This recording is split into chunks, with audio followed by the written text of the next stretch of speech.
immortal, but I hide your head. How do I tell you that? Show you on the dark side. I get scared. Hello, I need to talk to you. Hello, hello. Don't leave before I get to you. Just please pick up the phone. I need to tell you why for me. Need to say before I sleep. Tell you never let me go. Hello, hello,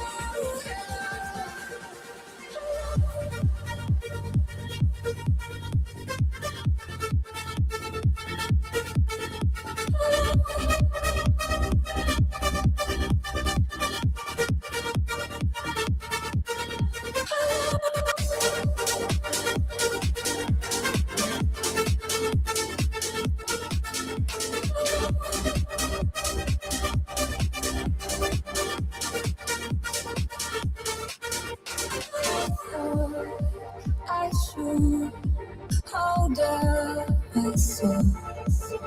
My heart's protection is building a wall. Always afraid of you running away, so I run. It's not your fault. Hello, I need to talk to you. Hello, hello. Don't leave before I get to you. Just please pick up the phone. I need to tell you why for me. I need to say before I sleep. Say you ever let me go. Hello, hello,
I'm just posting a little bit more, and we will go get ready to start this here in a second. Just trying to make sure everybody hears it.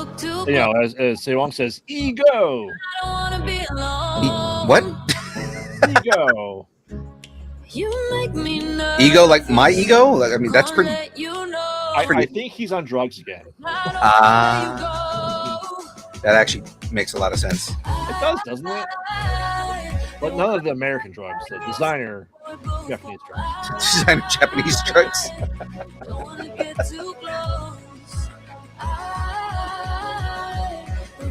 Say Wong, you got to let us know who your supplier is. I know, right? Ooh. Love me some drum and bass, man.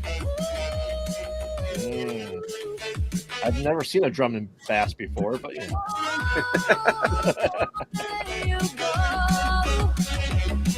Keyboard issues. Are you saying that the error is between keyboard and monitor? User error. Oh, he meant to do "Here We Go," but he forgot "Here." It just says ego. Ego is Vigo is the Carpathian's lesser known half brother. Ego. Ego, the half Carpathian. Mm-hmm.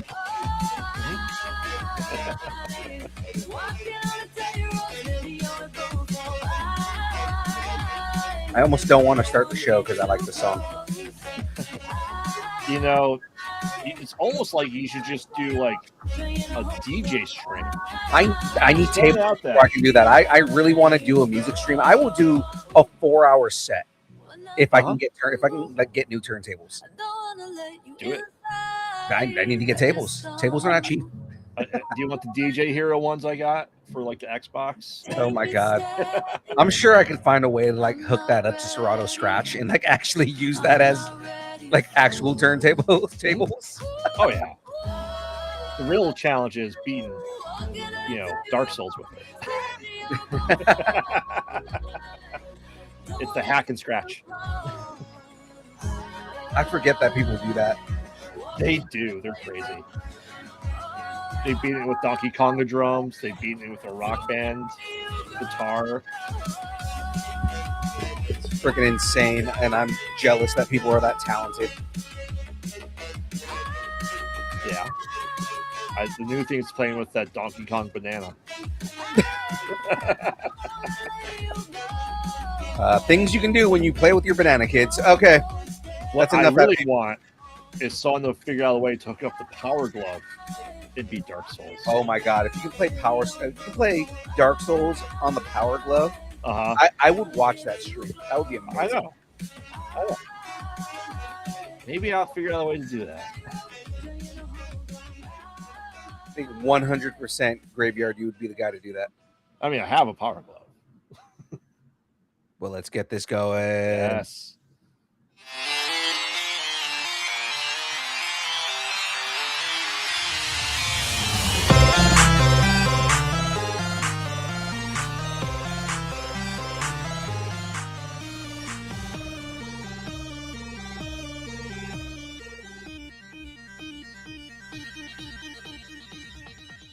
Distance nerding.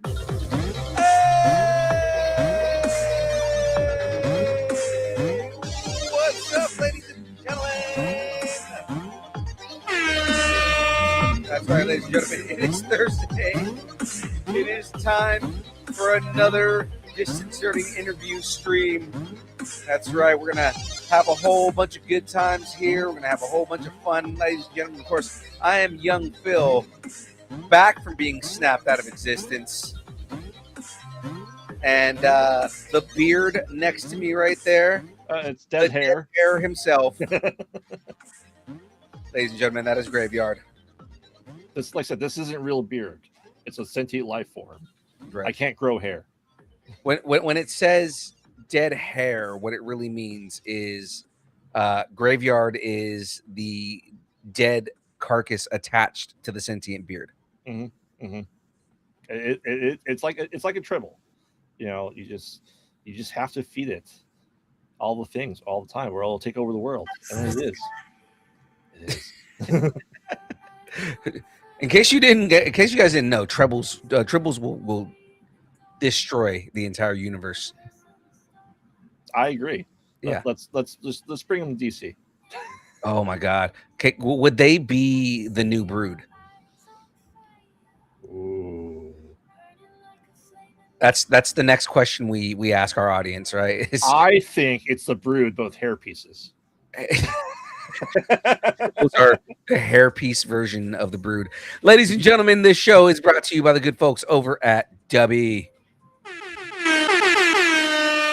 That's right. Dubby is a brand of energy drinks created to help focus concentration, reaction time with no jitters or crash. Dubby contains no maltodextrin, no sugars, no fillers, no artificial colors or dyes. Find out more about Dubby at www.dubby.gg. Use the code NERDING10 and get 10% off your order. Yes, of course. The holy hand grenade of Antioch. And that's the only way that you can kill the killer rabbit of Carbonong. And what you do is you fill the totally hand grenade with all the flavors of W at the same time, and it just heart explodes out of too much caffeine. What did they call the Dubicide? Yes. Yes, we're gonna make a Dubicide. What? Okay, well there we go. Adam West agrees. Well, ladies and gentlemen, let's jump into this. I'm very excited for tonight's guest, mainly because it is a returning guest, and also I didn't realize that I didn't have anything that I wrote open right now. So One day. One day, Phil, you get this. One day I'll be good at this. Until then, I'm gonna keep kicking the can down the street. Ladies and gentlemen, today we welcome back the Canadian DJ who created the ever so wonderful Model UN, which we absolutely loved here at Distance Nerding. Back to talk about his latest venture, Dead Air. He's an accomplished writer. I wrote rotor, journalist, car enthusiast, DJ, and comic creator. And I wrote created. All right, I'm like I can't. I had a stroke when I was writing this. Apparently, please welcome back, ladies and gentlemen, the Plur legend himself. Yeah, that's right, ladies and gentlemen. Please welcome back Benjamin Hunting. Greetings. I've never been called a Plur legend before. I don't know how I feel about it, but I could grow into that title, I think. It's like, oh man, like especially if you work in EDM, then it's kind of like, ooh, Plur legend. I like that. Yeah. Yeah. I don't, so I don't know what that means. Plur means peace, love, unity, respect. Oh, I thought it was just a short way of saying plural. I wish. Plurality is a thing as well. Okay. Yeah. Plurality legend. There you go. Plurality. It's good to be back. Absolutely, Hello. man. We're happy to have you back on tonight, man. So let's kind of start with this because we have all of our questions and things, but really, like, how have you been since the last time you've been on the show, man? It's been not super long, but it's been a minute. World's got me down. State of the world's got me down. But other than that, I'm okay. Let's go with that. That feels safe-ish to say. Safe-ish. We're okay Yeah. with that. Yeah. So yeah, let's go right into this because I kind of want to talk. Let's not talk about like the destruction of the planet right now. The horrors. we The just- horrors. The question is the increase in gas prices affect your moose caravans? It's really the 100%. I mean, it's a lot. You see a lot more hitchhiking moose now, Okay. and that's a hazard for everyone. Yeah. You can't stop and let them in because they'll talk your ear off and they'll put holes in your ceiling with their antlers. So Oh. it's like it's lose-lose for everyone. Yeah, I mean, it But what takes can a you do? lot. I We was need the moose. The moose vote is too important to risk. So like, right. And I mean, the amount of petrol you have to put in a Mountie for them to ride that Mountie, it's Yeah. terrible. what are we gonna do? Switch to polar bears? I don't think so. I mean, it's just not realistic. absolutely not. No. Can't do it. It's madness. Yeah, they may need to start switching to maple boats. That's a little bit more. It's a little bit more environmentally conscious. Yeah, it's a sweeter solution for sure. Absolutely. Okay, that's probably one of the best yes and sessions we've done. But yeah, so we'll start off with this, man, because I do want to jump kind of like into this book. It's a really interesting concept. And we know you worked at University Radio at toward the tail end of the 90s. We talked about that the last time you were on. And there's obvious a lot of inspirations in the book for that. But kind of when did the story for Dead Air first cross your mind? Like where did that kind of like start? Was it something that was back then or more like, I'm thinking back on the 90s. This would be a good story. It was definitely not back then. Back then, my story ideas were not all that original and kind of more sci-fi oriented. And now they're, this time around, I just wanted to set a story in the university radio setting. Like I figured you meet a lot of weirdos when you're doing university radio because it attracts people who are very intense about music. And that's great. I like hanging out with those kinds of people. And then you end up mixing all these people who are into totally different genres. It's not like, and this is reflected in the book itself. There's a metalhead, there's a goth girl, there's someone who's into Britpop, there's a techno DJ. So once you start mixing those kinds of people together, you can have a lot of fun with how the story is going to go, how these people bounce off each other. There's a lot of chances for comedy and stuff. So I wanted to do something like that. And I picked the 90s because I'm a one-trick pony and apparently I only write in the 90s. But the real reason is I was familiar with the era. Like you said, I was in university radio. I know the music really, really well. I'm comfortable with it. I like the fact that, there's no ubiquitous cell phones or internet access. It makes it more interesting for me as a writer when I'm plotting stuff out. But I didn't want to just do a slice of life book. And I was kind of worried that that's where my idea was sliding, where it would be like, okay, this is just going to be like Giant Days, except there's radio involved, and that's fine, but it didn't excite me all that much. And I started to try and think of, well, is there a different way into the story where I can take these characters that I want to spend some time with and put them in a really unusual situation? And I started to have this idea of, what if all these friends, this group of friends, they hang out at the station, they hang out outside the station, it's their last year of university. You have that energy where everyone's very young, about to enter into the world, and everything is so immediate and exciting. And what if they start hearing this signal, this mysterious signal that's coming in over their radio station transmitter? So they're the ones who are primarily affected because they're paying attention to it. And I like that idea, but I couldn't figure out what the mystery of the signal would be. And I remember one night I ran into the kitchen from my office, and my fiance was sitting there, and I said, what if one day out of the year you could talk to the dead? And she was like, yeah, I think that works. I think that's a good way into this. So once I had those three components, mysterious signal, group of friends who are very intensely, like living their lives in the moment of being in your early 20s, and the idea that there's a technology where one day out of the year you can reach out and talk to somebody who's dead, I was able to kind of get the dead air train rolling. So that's the very long answer as to where that came from. Yeah. I mean, I love the idea. I don't know if you've ever seen the movie Pontypool. I have. Canadian movie. Yeah, it is a Canadian movie about, obviously, a radio broadcast that has this weird, words have meaning on it. And I like that, because I love that story, Pontypool, too. And just like you said, the radio is a good piece of it. And, without spoiling too much, how much you dive into like the idea of the one day that the veil is the weakest between the living and the dead, like usually Halloween, the witching hour, and stuff like that. Well, that's so.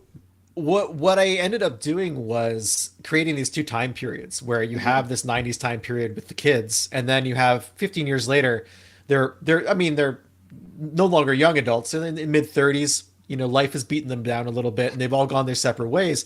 But in between that period of time, someone has invented the technology called DTalk and branded it and put it on a lunchbox, like they say in Jurassic Park, and put it out in the world. And you can show up at a mall one day out of the year and use a text console to connect with somebody who's dead. There's a whole bunch of rules and the way it works, et cetera, et cetera. But the crux of the story is, it's not all that cool anymore. It's like every other piece of technology in our lives where we get used to it, and we move on to the next cool thing. And this one piece of tech that was so mind-blowing and that we couldn't get enough of is just another thing in the drawer with all the other technology that was like mind-blowing that we couldn't get enough of.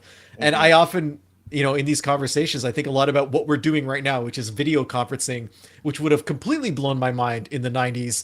And now it's just something that everyone has in their pocket, and you ignore it when people call you. Like it's something that's annoying. And that's crazy. That's just totally crazy. But I realize that as earth-shaking as the ability to bridge the gap between living and dead would be, there's no doubt in my mind that we would eventually get there too, where we would be like, okay, what's next? And I tried to make it an unflashy technology, keeping it to a text console. It's not like social media. It's not gamified. There's not that dopamine rush of getting you have a notification from a dead person. Like, it's not that kind of thing. So, I was able to, in this book, the things that really interested me were the idea of friendship and how friendship changes over time. Because, you're so intensely in love with your friends at a certain period when you're young, and you think it's going to last forever, and it can't, but you ignore that. And then later on, you deal with the fallout from being an adult, how friendships are made differently, how connections have to be nurtured over time to stay in touch. So I wanted to talk about that, what friendship is like over time, especially where in the book there's a tragedy involved that kind of keeps these people linked throughout their adult lives. But I also wanted to see what the impact of something like DTalk would be on society, because obviously, religion, it's going to have a huge kind of seismic effect on, well, which book is right about where the dead are, and how does that work, and how far back can we go, and can we talk to Muhammad or Jesus? And the short answer is no. There's like a sliding 80 or 90 year window to kind of take care of that, preserve some of the mystery. But it's still, there's a lot of people who are going to reject the technology, as with anything. People who either don't believe in it, don't believe it's possible or don't want to have anything to do with it. So that's a component Right. of the book as well. Blasphemous! exactly. So And then there's the music itself, which is like an important element for me. Like Mhm. that's the foundation of the book. yeah. So what you're saying is George Washington can't type. Is like, I am not trying to sell this Honda Civic. Well, we have the concept too where the dead don't have to answer. Oh. It's not a guarantee that someone's going to pick up on the other side. So there's what kind of an impact would that have on you if you reached out to someone you cared about and thought they cared back, at least in the same kind of way, and then you're rebuffed? You know, like that's going to be a real issue for a certain type of person is not going to take that well. So there's all these factors that make for really interesting storytelling, at least in my opinion. Yeah, yeah, I like that. You know, you having that time window there. That it's not almost forever. It's almost like if I don't know much about of it, but like if as long as it's in someone's memory, they're able to reach back that far back to it. So if you talk to your great grandparents because it's very much like that. Like I'd say 90 years is like pretty much within the realm of living memory. Yeah, For sure. okay, Yeah, I didn't want. I mean, it can get ridiculous, right? Mhm. Is someone going to reach back to like Neolithic times, and it felt like things could spiral out of control very quickly. right. I mean, what do you think if we had this technology? I know like what Edison tried to have the phone that talked to the dead, 130 years ago, right? And it's kind of like that modern take of it. And there's always that play in the paranormal world that energy's able to use radio frequencies, be able to do Estes events, and be able to communicate through that. What do you think people would do in the real world if they had this? I think everyone would freak out and lose their minds. I feel like there's no rational way to approach this technology. But what's kind of interesting is I started writing this probably, I don't know. You think of how distrusting people are now of almost everything. And if you think about something like this being announced, and we've had cavalcades of like bullshit biotech startups that Theranos was the big one, I think, with their fake blood test. Theranos. Yeah, Yeah. So we have stuff like that, right? That is, I think, significantly eroded public trust, whatever it had in biotech. And then you also have disinformation, and you have a lot of hardcore religious elements that would immediately have a response to this kind of thing. And it's really hard to say if anyone would believe it was real, like right. and also with the amount of machine generated content that exists in the world today, would people just automatically assume it's yet another scam along those lines?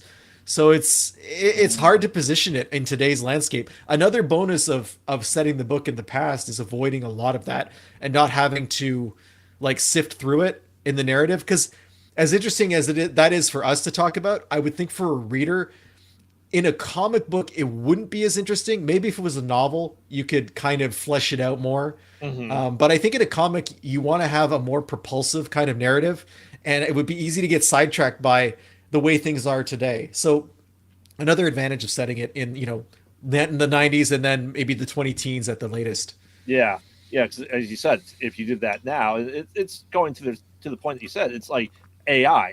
Is it AI? Is it a consciousness? Could it, theoretically, could we potentially even do that with AI and consciousness? Yeah. That's kind of like a prophetic thing that we may actually get to at some point in time. Hopefully not. Right? I know. I mean, if I can live in AI, There we go. If I can get Santa Monica, wherever that episode of Black Mirror was, if my consciousness can get transported into the mainframe, I'll do it. I was on Instagram yesterday and I was served an ad for a real life Black Mirror experience. What? And yeah, and my first thought was, who wants that? Like, who's out there like, oh yeah, I want more dystopia in my life right now. There we got some witty action. It's escapism at this point. It's escapism into a hellscape, right? Like it's like it would be like if the Cenobites showed up with the box and they're like, "Hey, you want to escape?" And you're like, "I don't know if the pain dimension's for me," but I mean, they kind of live forever. and they have so much to show us.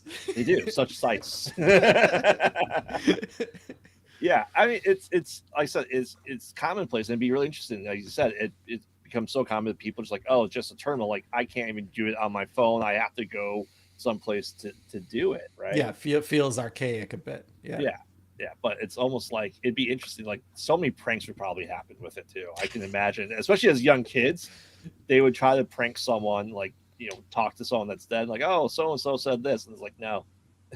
Well, we added one aspect of the comic book is we put in a bunch of infomercials, I guess you would say, like a single page pulling from the 90s infomercial style and mixing it with like PSAs a little bit. And as each issue has an ad, and the ads progressively get more and more disclaimer text on them. And it's like you can't, for example, you can't call an animal unless it's a dolphin, unless the dolphin took part in a certain government training exercise, in which case you can't do it. You have to have a demonstrable link to the person you're trying to call. You can't just call up Kurt Cobain or a celebrity and harass them. And no, being in a fan club is not a demonstrable link to that person. So don't even try it. And don't even ask about the radiation exposure, because there's been no government information or testing that proves whether it's harmful or not. So they can't answer those questions. But just like I think the 90s were the beginning of the infomercial where it would come on late at night and they would just say the drug name like 60 times and then give you a laundry list of conditions for which it may or may not help you. And I worked in pharmaceuticals for a while when I was younger. And the law was, if you ever say what a drug does, you also have to list the side effects. That's why you get that long list. Yep. So for a long time, companies were really scared, and they would just be like, here's the name of our drug, and we're not going to tell you what it does, but here's some people golfing and someone's flying an airplane, and you can figure it out, right? But then I think one of the first was probably one of the erectile dysfunction drugs. They were just like, screw it. We're comfortable with this long list of terrible things that could happen. Yeah. And that, I think it broke the dam on that kind of stuff. So I wanted to emulate that a little bit. Yeah. Well, I mean, what's Aunt Cleo supposed to do now with Z-talking existence, right? What happened to all the psychic mediums in this world? That's a good point. That's a good. Call me for a psychic reading. even without the side effects and whatnot, like I feel like psychic mediums used to be all over the place, and now you don't hear about them at all. Like you used to see those 900 numbers being advertised, and you used to see them.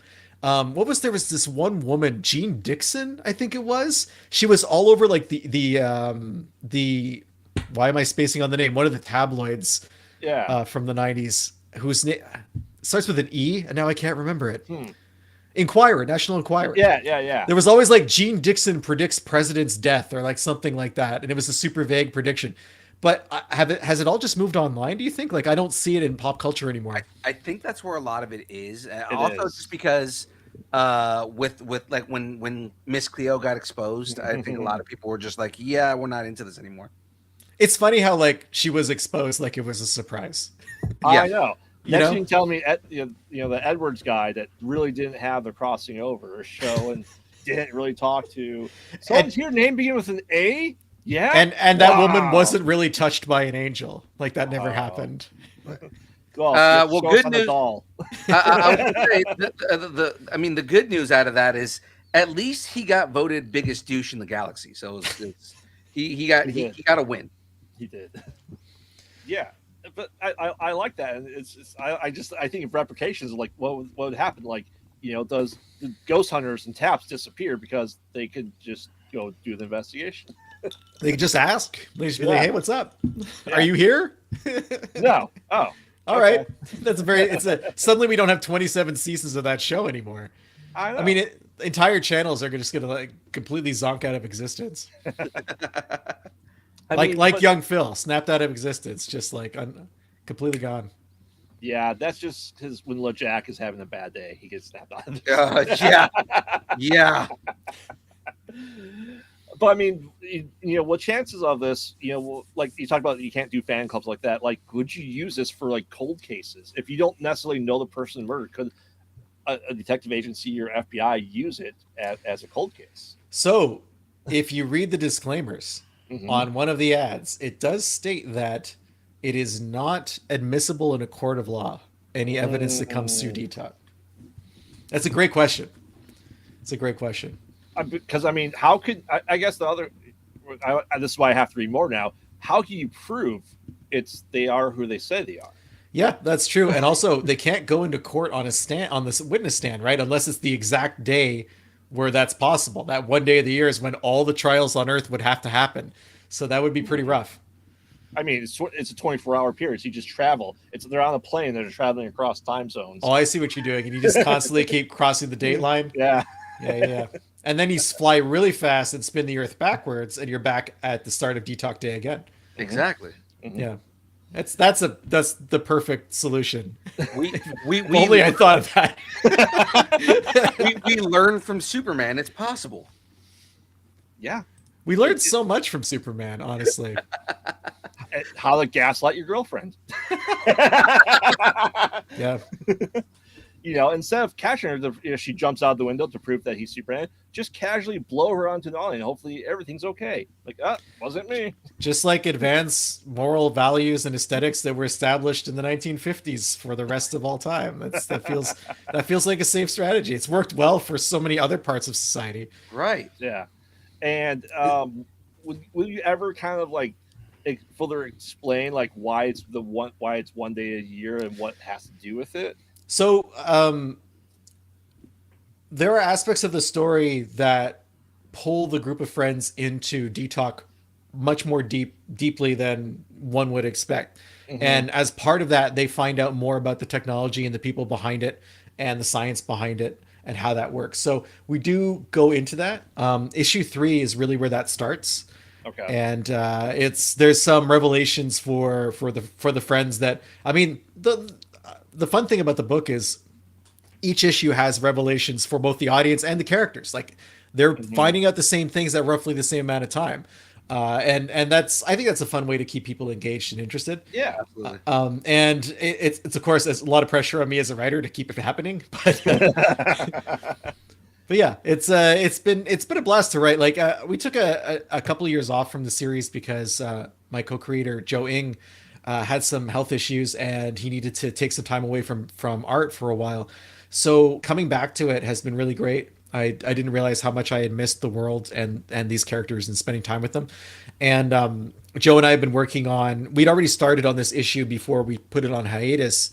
And coming back to it, there's some things that, as a result of writing the next issue, I wanted to maybe update and change and finesse a few things. And Joe was able to take some pages that he felt, I mean, just because I put it on the page doesn't mean it's feasible, right? Like, right. It's a constant negotiation with an artist because their ability to perceive what works and what doesn't on a page is so much greater than my own. So we were able to go through some pages that were maybe confusing or not as straightforward as they needed to be, and redo those. So that was fun too, because when you start doing that, it's like a cascade, and you can improve other parts of the book as well. So it's been really great. And my third co-creator, or I guess second after me, Angela Hodge, has been doing some great design work too for both the Kickstarter and the book itself. So it's been a lot of fun. Yeah. And I think that's what, especially me, I'm a huge sci-fi paranormal nerd. I love to do that. Is that Lion King? It is Lion King. Baby Lion King. Yeah, there's no one else there. Just a giant weed plant right in front of. That's a little odd. It's a strange message. It is. All that you can see, smoke. Oh, there we go. Yeah. And like it's actually a really cool kit. Sorry, this like a little TV, right? Mm-hmm. And then you have 3 different scenes. You've got the Lion King, you've got the Toy Story, and then like the general Disney one. Yeah. The castle. It's pretty cool. And you can make your own, right? Yeah, of course. Yeah. And it only costs you $7.99 a month to stream for Disney Plus. Yeah, if you want to keep that, if you don't want those Disney goons showing up at your house and grabbing it off your desk. The world's different now, guys. It is. But like I said, give me those Legos. Like I said, the mystery and intrigue, because you think of like technology that we got in the 90s, and the government's like, yeah, we have had that for 40 years already. Has there been, without spoiling anything, any thought of like that being government's known about this for a long period of time? It's now just become public knowledge. I wanted to stay away from the conspiracy side of things. Okay. I wanted to contain the breadth of the story. But I think a lot about what you're saying when I think about the fact that, like, supposedly the fastest airplane ever designed was designed in the 1950s. and that record hasn't been, challenged since then. That feels impossible to me. Like, I don't see how that's, you know, and there's no doubt technologies that we're not aware of, that are similar. The other thing I think about with that kind of thing, though, is this is a total digression, but a lot of those technologies were created and discovered and developed because in the 60s and 70s there was a will for public funding of science, so-called blue sky science that didn't have a practical application. And I feel like that's gone. I feel like that is faded out throughout the 80s and 90s, and at this point I don't think exists at all.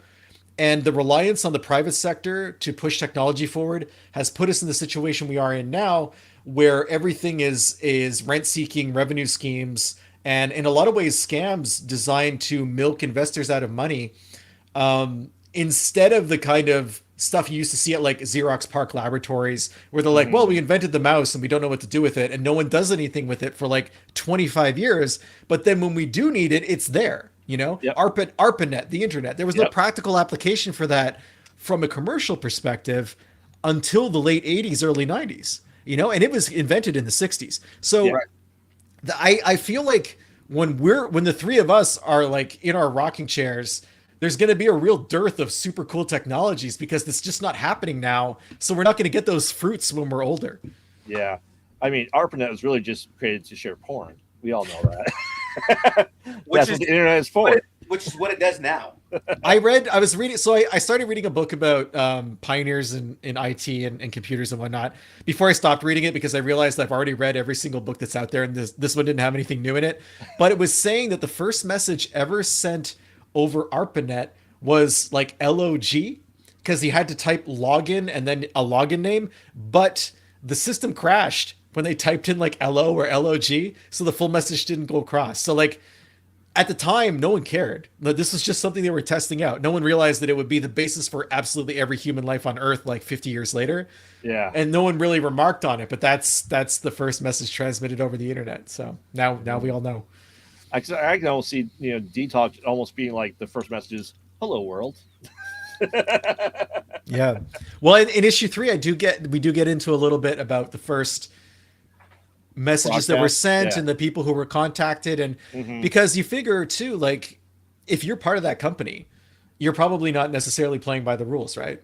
You're going to try everything you can to figure out how this thing works. You don't know what the rules are to start out with, and you're just figuring it out as you go. So that's kind of a fun thing to explore as well.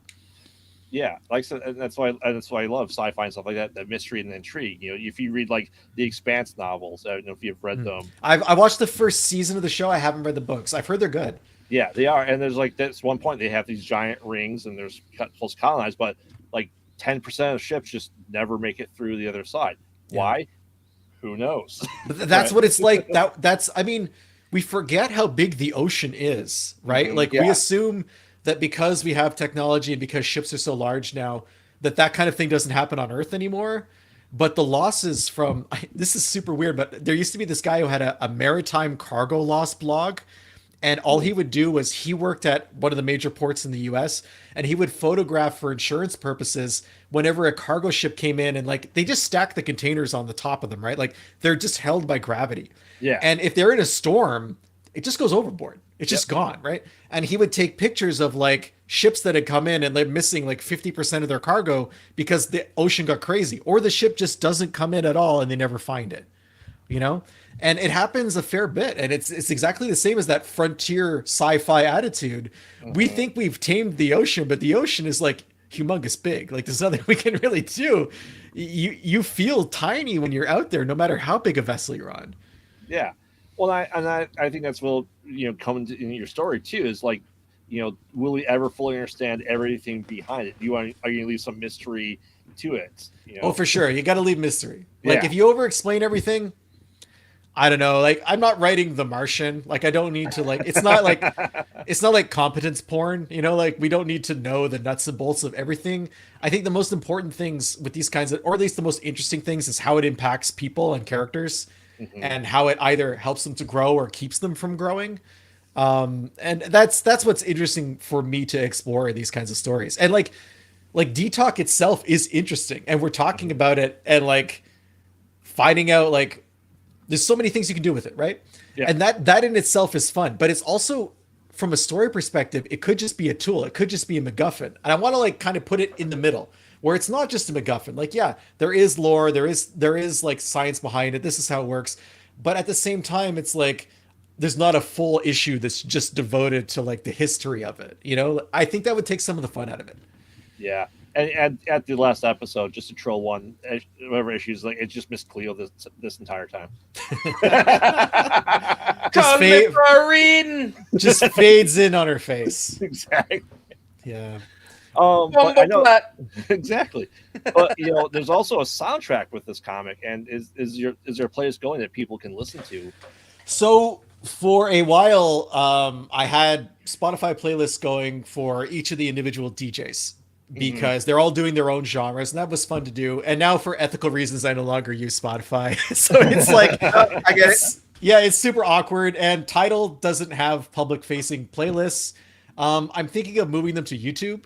They're still up. I still have my public Spotify account, even if I'm not really a member anymore, just so it doesn't break the links that I've sent out in the past. But what we are offering with the Kickstarter is, for about 18 months, I was doing local FM radio here in Quebec, and I had a dead air radio show where I was doing music from the 90s, and I would pick a genre from one of the DJs on in the dead air comic, and I would do a show as though I were them. And I did about 75 episodes of that. They're an hour long. And what we're doing for the Kickstarter is Angela Hodges designed a 3D printed cassette tape that comes in an actual cassette holder with a J card. And if you pledge for that, you get a download link, a QR code on the cassette that will take you to 10 of the best episodes from Dead Air Radio. And you get to listen to all of the music from that era. Okay.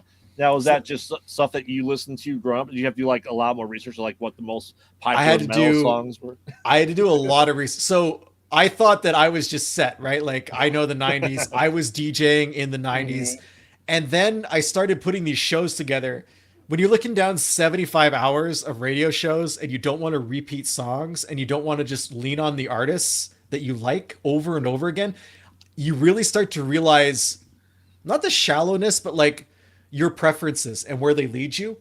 So for Britpop, for example, I had to get really deep because I liked Britpop a lot when I was growing up, but I was growing up in Canada. I wasn't growing up in the UK.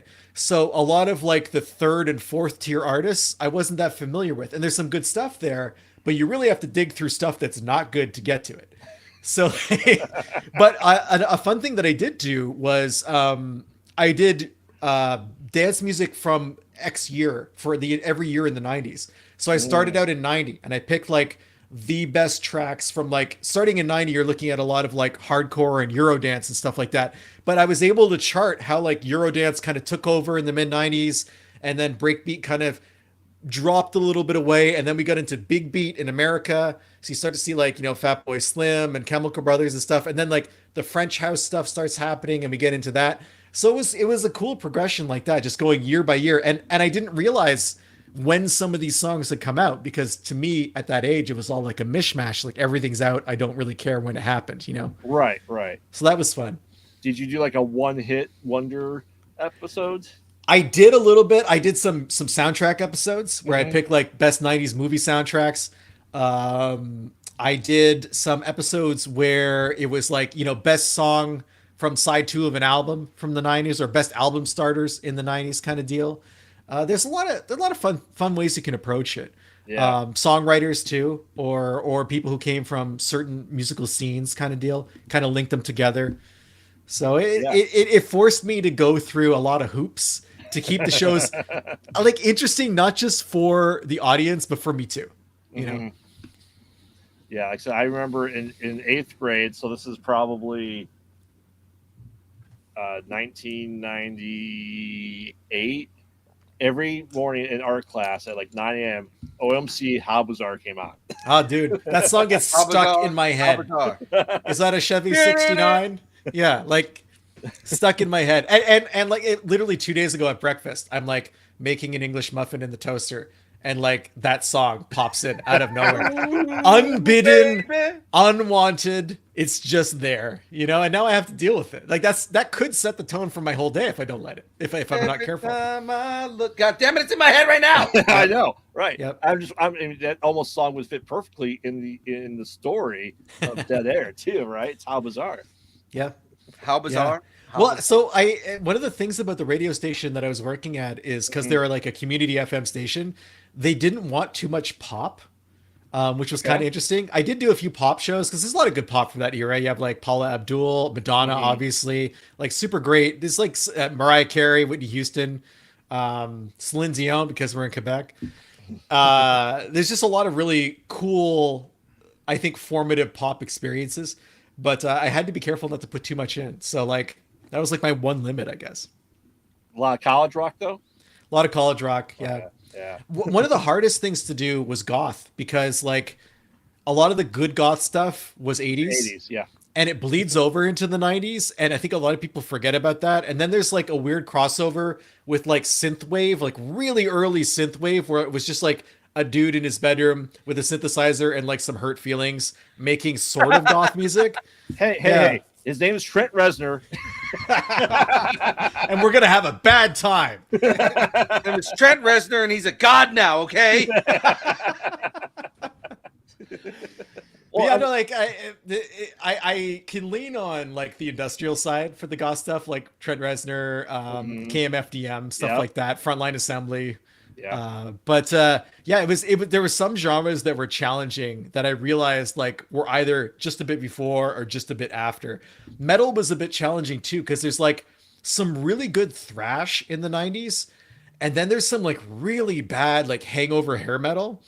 But some of it's good, and you have to dig through it and like grab the stuff that's like worth listening to.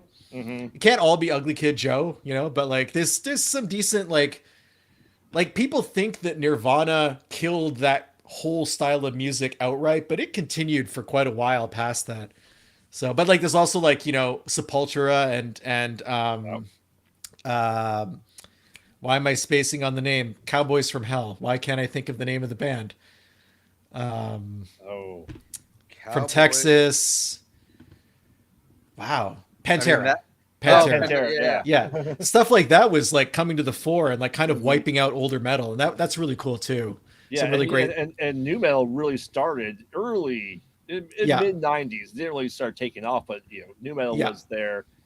And of course you have all your Fred Durst and Korn obviously started in the 90s. You get Korn and like Marilyn Manson and stuff like that. It's and Slipknot, you know, bands like that. Kitty, I think was, but there's like the thing about decades, at least in my opinion, is they don't really start and end on their chronological dates. Correct. Like there's a big hangover from like the 80s. There's a big hangover till at least 92. Like you're hearing easily like 92. You're hearing like New Jack Swing on the radio. Michael Jackson comes out with Dangerous, which is like the world's most expensive New Jack Swing album. It has nothing to do with 90s music. There's no ties to it. It's all everything that built up to that moment, right?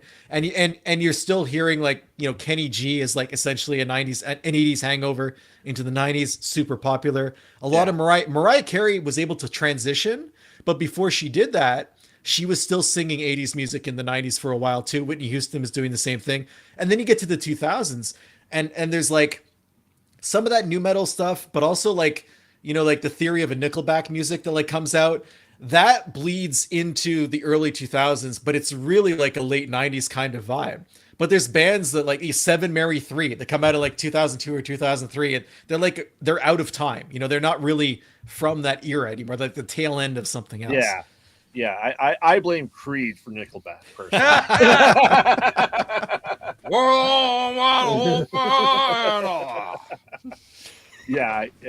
It's just you said it's there, and I think that makes such a great backdrop to the story, right, and the soundtrack because it's as you said, it's a DJ, you know, it's a radio station, and that's key.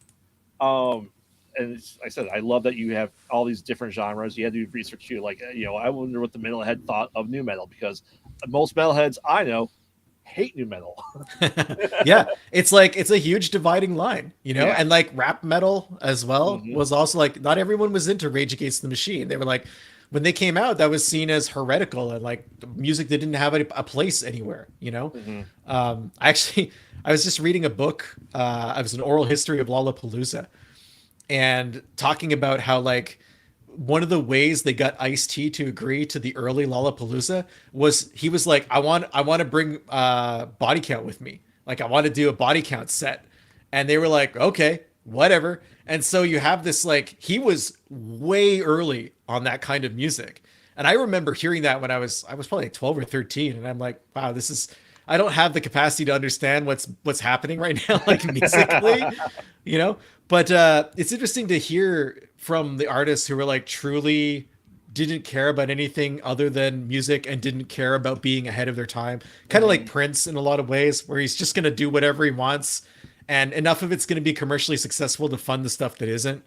And he's going to record like 16 secret albums that no one ever hears, you know? Yeah. So, I mean, obviously you picked the radio station just because of, that's where it's set and that's where you worked in. But was there ever a concept of like maybe doing like podcasting or live streaming and have this event take place? You mean like in support of it, or as opposed to if you had said it now, would you have done it like if it was set in 2026? Would like podcasting and like Twitch streaming be the medium for it? That's interesting because like we're so used to weirdness online that I think if you encountered something that was strange, you would probably be less weirded out by it, because you're just like, of course there's this weird podcast thing that's happening. Like, obviously someone is going to have a show with a devoted following about this one thing, you know? One aspect of Dead Air that I think might translate well to now is the resistance to detox. I think that online it would be very easy to organize that kind of thing. Whereas in our story, there are some groups that are against it, and it has to be more of a grassroots thing. And it has to somehow take part in popular culture in order to get enough exposure. Whereas I think nowadays you could run that kind of thing underneath the surface and still reach a fair number of people because of the conspiracy-minded way that the internet has kind of taken and turned, twisted and turned, you know? Yeah. I mean, you have Coast to Coast with Art Bell. That was a big radio broadcast. Yeah. And that was huge. Now we have, the Y Files is now the newer version of that. And like all those Sasquatch podcasts and like things like that. And like, you can get ultra specific now in a way that you couldn't get with your weirdness back then, unless you were subscribing to like a UFO zine or something like that, where people were willing to like really drill down on one subject. Yeah. I'm like Talking to the Dead podcast. I can see that. I'm sure that's actually a title. And I'm sure it's like totally not about that. It's like some kind of like genealogical podcast or something. It's an Ancestry sponsored by Ancestry.com. And you see, that sounds right. That sounds like something that it would be. Yeah. Everything's been commoditized. Like there's no way out of it. I'm surprised you guys don't have like massive like Bass Pro Shops sponsor or something like that. You know, like just like totally incongruous, but like very lucrative. Yeah, that would never happen with us. You say that, but they're listening. They're looking for synergies with possible customer totalities. That's what I've heard. Well, realistically, toy stores and Lego should sponsor us. 100%. Lego! Yeah. I'm literally building. What will be on my show? The Danes have a lot of money to spend on podcasts. They're ready. I mean, after retaining, their rights over Greenland, so they should have some money left over now. Re-energized. Yeah. Exactly. The fighting spirit. Yeah. So Ben, do you see Dead Air sci-fi, horror, mystery, emotional drama, all the above? I would say it's we're the tagline we've got for it is sci-fi with a soundtrack. I do think it's much more sci-fi than horror. I would say sci-fi drama, because it's really, like I said before, about the friendships for me. And then the sci-fi element is the technology that's like allowing me to explore those friendships in the storyline. And a lot of the feelings of guilt where like, if you were part of something, that's how the story kicks off, is someone who feels responsible for something that happened to a friend finally works up the emotional courage to go to a detox center, reach out to that person and apologize. Right. And when they discover that what they thought happened didn't happen the way they thought it happened, that kicks off the entire story. So it's like the technology itself is the keyhole into which we're peering into the story, and then it just gets wider and wider and wider as we keep going. Mm-hmm. Yeah, I mean, it's almost like a ghost in the machine concept, and it's how much is it? Could people use catharsis and be able to let go of something from the past? Like he said, ask for forgiveness, but he said they may not even respond. They may not get the response they're looking for. Yeah. So I mean, there's many ways that the detox can go for anyone that gets involved with it. And each person will probably have a different emotional state after detox. Right? Yeah, and that's what's so fascinating. Like it's the ability to explore those emotions and those responses, and even to have characters who are feeling different things. Having one person who has the catharsis, one person who has the rejection, one person who has something that's maybe in between. So that like it's a feeling that they don't know how to process. Part of the story and the way we get to know the characters is we try to show how each of them at one point in their lives interacts with detox and how that affected them. And that's a cool way to define character and explore the world that we're building at the same time. Yeah. Because again, like I was saying, it's not a novel, it's a comic book. So you want to keep things moving forward, and you don't want to spend too many pages on backstory when you can be instead pushing the story into the future and defining character at the same time. I find that's a real challenge with characters. It's like, how do you create someone you want to spend time with, or at least get to know in a limited amount of space? Mm-hmm. Now, do you have a set planned number of issues for Dead Air? Yeah, we're working on issue 4 now, and it's going to be a double issue. I want to have. I had thought maybe going to 5 issues, but unfortunately, sometimes when you write a story, it doesn't have like really neat points where you can slice it in 22-page increments. So creating issue 4, I realized it was going to be somewhere around 40, 45 pages. And that feels right in terms of wrapping things up. Mm-hmm. And that's hopefully that would be ready sometime next year, because 40 pages is a lot to get done. And to make sure it's done properly and everything works out. And, and I've got a great editor. We have Kevin Birchner who's editing this particular issue, and working with Mayo Paychik. She's back for our colors, and she's fantastic. And we have a new letterer, Lyndon Radchenka, who's he's a comic book writer, and himself, he has a series called The Laundrymen that's been out on Kickstarter. You might like it, actually. It's supernatural, kind of like supernatural problem solver people who are called in when things get out of hand. So very cool. Okay. And it's been great, collaborating with this team. It's really cool to know that like I can have these ideas in my head and bring them to these people that I collaborate with, and that they will be able to bring them into the world. Like that's the best feeling. And I know that I can trust them with that. And it's unique, I think. Yeah.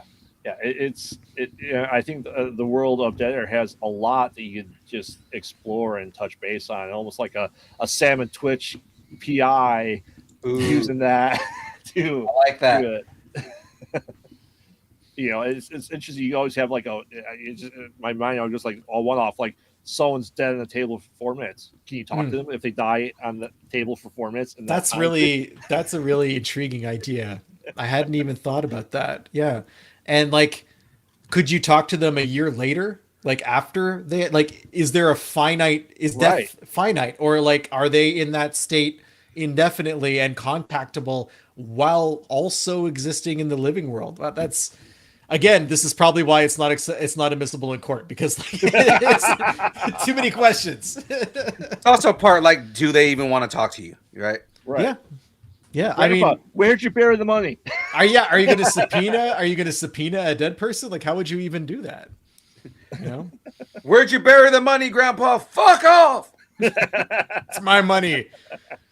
I took it. My money, and I want it now. I always used to joke that when I died, I would spread the rumor that I had been buried with a large sum of money to cause chaos, where like local kids would try to dig me up in the cemetery all the time, and it would be a constant problem.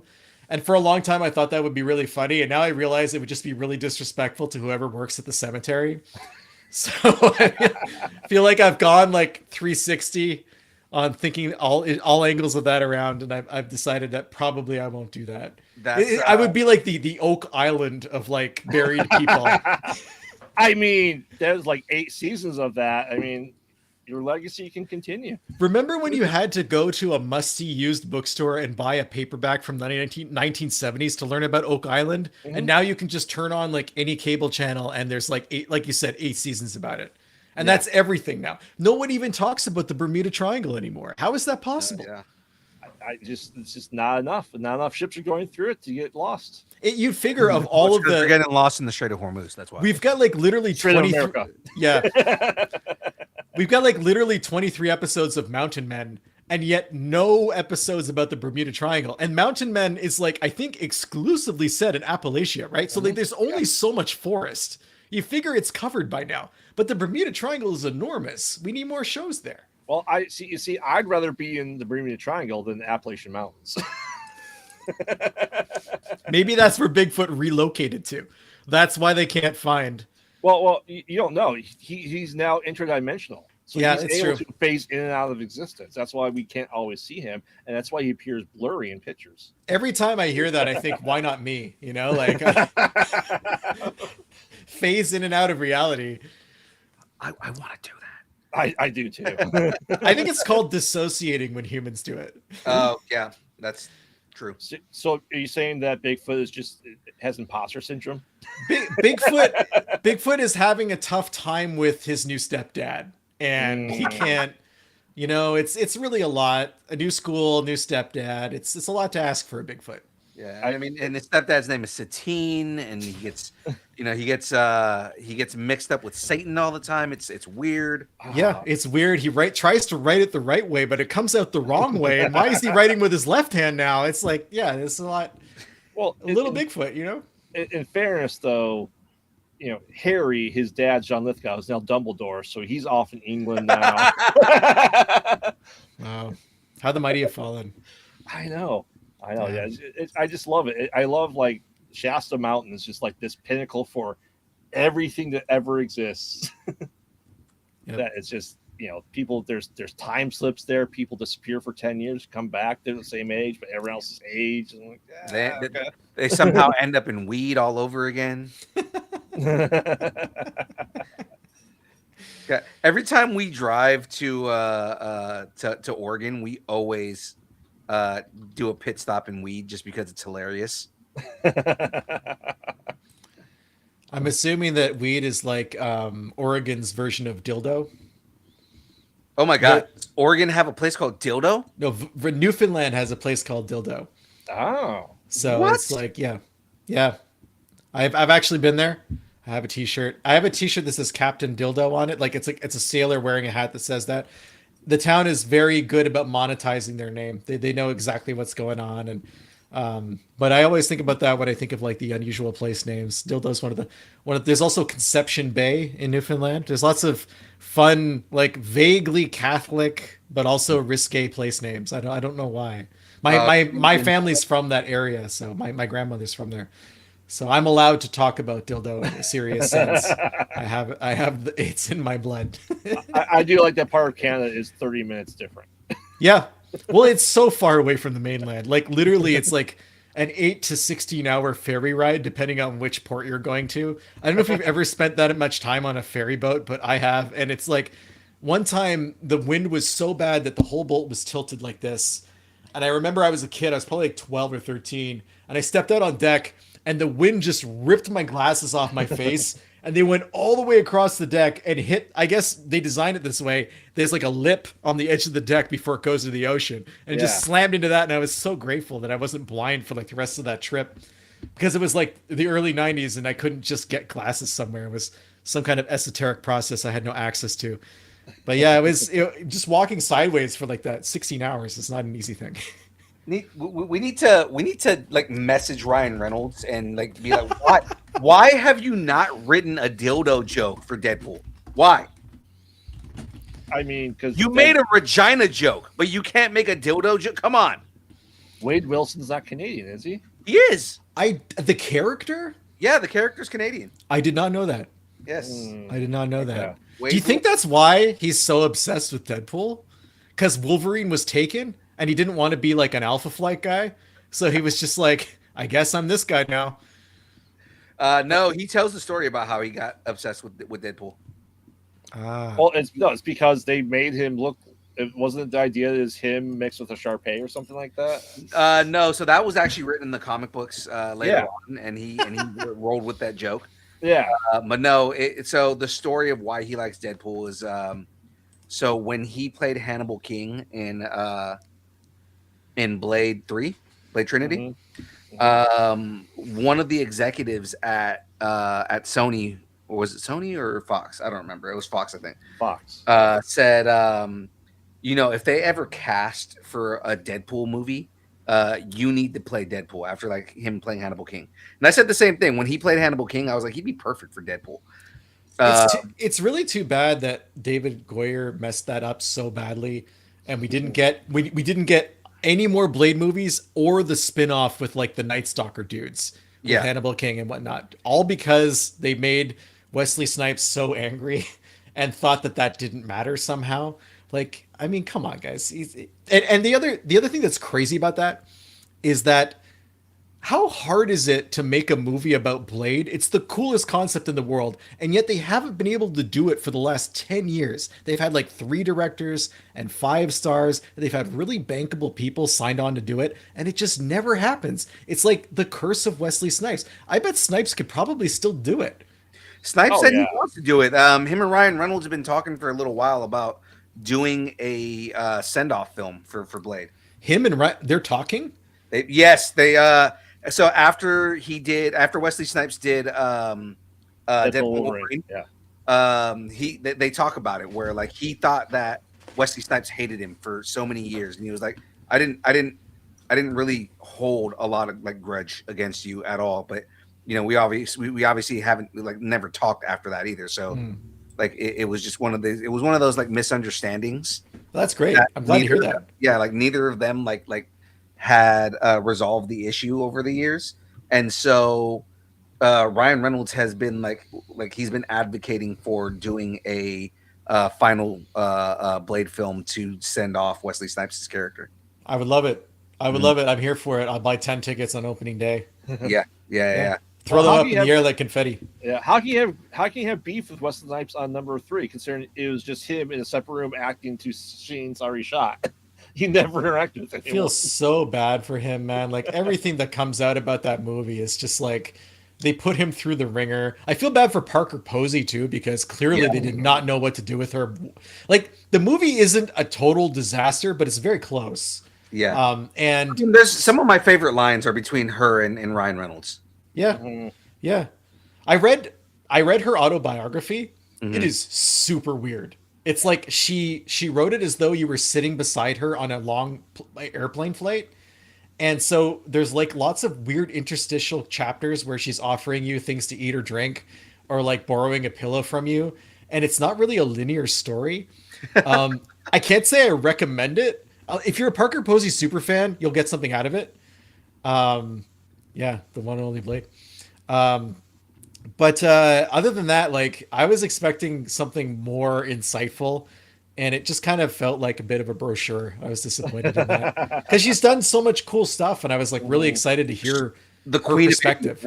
Yeah, exactly. Like you want to talk about somebody who is prolific in indie film. Parker Posey is like that. Yeah, and like very, very broad too. Like, she's doing a lot of improv comedy, and she's also doing Dazed and Confused. It's like that's pretty impressive for that period to have that kind of just the ability to like work with so many different types and genres of story and director. Yeah. And none of that's in the book. It's like, so I did this movie and it was kind of cool, and I'm going to tell a weird story about my apartment. I hope you're into that. And I'm like, I guess I kind of am. I'm still reading, Yeah. But I mean, at that point, you're probably reading to be like, are you going to get to the stories I want to hear? Yeah, but I guess like if you're still alive and you're not like in your 80s, chances are I'm not going to hear those stories. Like I read Patrick Stewart's autobiography last year, and it was amazing. I mean, I had no idea how poor he grew up, Yeah. and the fact that he came from that into national theater, which in my mind is so codified as like upper class Britain, was incredible. And Yeah. just the sheer force of will of someone being given that opportunity and doing the most they possibly could with it. And he has so much perspective on his life at this point. It was really a super rewarding to read. And I guess I'm just gonna have to wait now, and I'm only gonna read those stories. Yeah. You know, like that's the only way to get the real juice and meat of somebody's life. I know, Ben, you got to bounce here. So, Phil. Yeah, I'm sorry about that, guys. No, I can't no stick. worries. I can't stick for the whole build this time, but it's not going to be as long next time. I want to come back. I want to see more things built. I want to see what the Disney goons have stolen from you and what you've replaced it with. I don't know if you're paying attention to what I'm taking apart right now because I'm starting to take apart the next build, but it's the Seinfeld apartment. Ah, there we go. There we go. So you're really pushing it copyright wise now. You're getting everyone involved. Exactly. Well, guys, thanks so much for having me on. It's a lot of fun as always. Yeah. It's a blast just talking with you guys about Absolutely, man. everything. Before you take off, just real quick here. So you know, we always try to end it with this, but so what's next for you, man? What do you have anything you want to plug right now? Any shows that you're doing anytime soon? Anything that you want to promote outside of the Kickstarter? Obviously, we want to push the Kickstarter, and then any social medias, any places where people can find you, man. I mean, if you want to hear me talk about cars, which is what I do for a living, you can go to unnamedautomotivepodcast.com or just unnamed automotive podcast on any podcast client. Been doing that for about 10 years. Got episodes come out every week. If you want to see me write about cars, you can go to Motor Trend, Haggerty, driving.ca, Auto Trader, or you can go to benjaminhunting.com. All my stuff is there. I'm trying to avoid social media these days, but I'm at Hunting Benjamin on Instagram and on Blue Sky. Those are the two places where I'm the most active. If you go to my website, benjaminhunting.com, I've got a lot about comics there, a lot about the process behind creating Dead Air, Code 45, Model UN, just the stuff that I think is interesting to share about how books are put together and what inspires me and the challenges and the background and that kind of thing. So I share a lot of stuff there. I'm trying to be a lot more active on my website over the past couple of years as opposed to social media, just so I'm not constantly contributing to something I don't own, you know, something that I have no control over that could disappear tomorrow kind of deal. Right. Yeah. Makes sense. Awesome. Thank you, Ben, very much for coming on. Thank you, Always guys. appreciate it. Absolutely, man. We appreciate you coming and spending some time with us. For sure. Have a great night, guys. All right. you Thanks. too, man.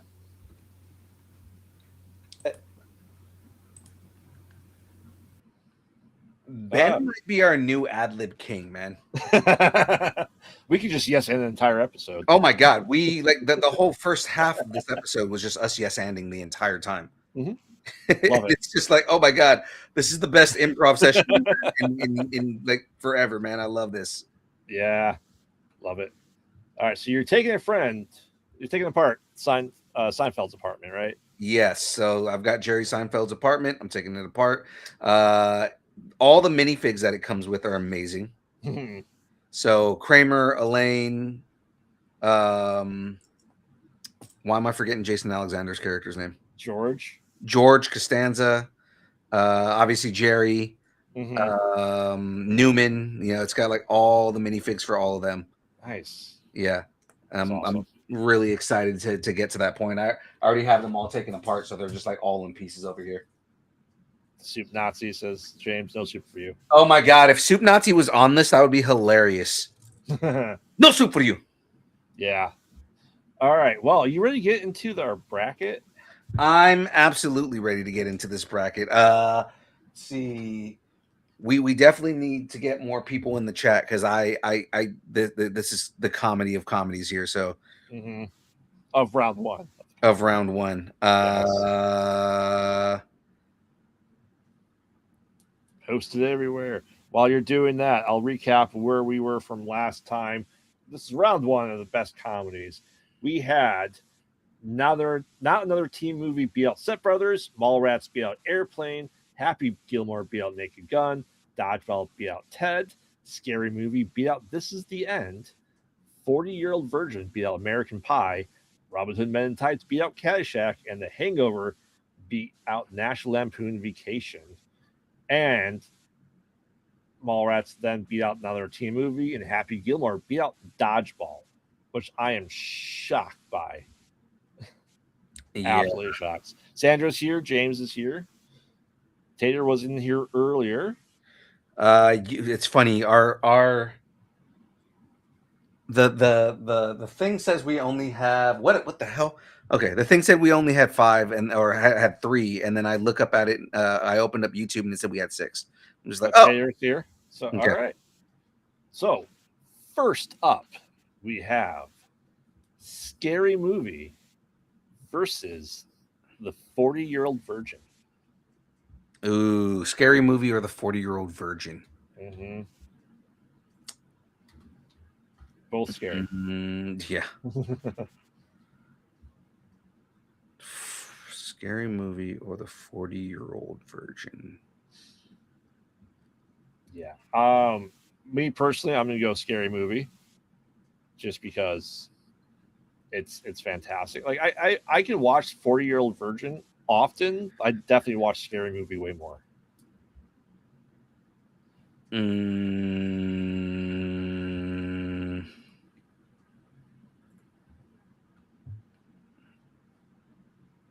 Or best comedy film. Mm-hmm.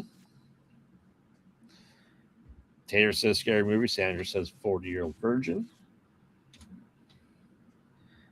I want to say 40-Year-Old Virgin, but there's so much good shit in Scary Movie. Like I almost like it almost feels sacrilegious to put anything over Scary Movie.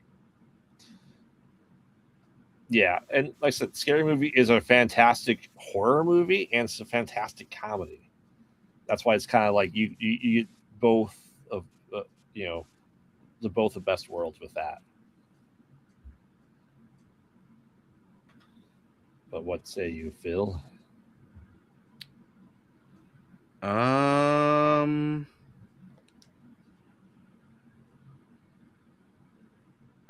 think I gotta go Scary Movie, man. Sweet. Yeah, Yeah. I think I gotta go Scary Movie on this. Like I said, 40-Year-Old Virgin is it's great. It's hilarious. It just I think it really showed what Steve Carell could do as a lead without being Michael Scott. Yeah, no, absolutely did. Yeah, like I said, it feels like a lot of the stuff was improv, especially between Paul Rudd and Seth Rogen. I mean, did you ever watch all the bloopers and outtakes from that? Oh yeah. My favorite thing is like him and Paul, or no, it was Paul Rudd and who was it when they were just coming up with the you know how I know you're gay. I thought that was Seth Rogen. Yeah, that's who it was. It was him and Yeah. Seth Rogen. Yeah. Yeah, they just so many things. It's just so funny between the two of them, just kind of like riffing on each other. Mm-hmm. All right. Well, as of right now, Scary Movie is moving forward. Let's see what will be going up against Scary Movie. We have Robin Hood Men in Tights versus The Hangover.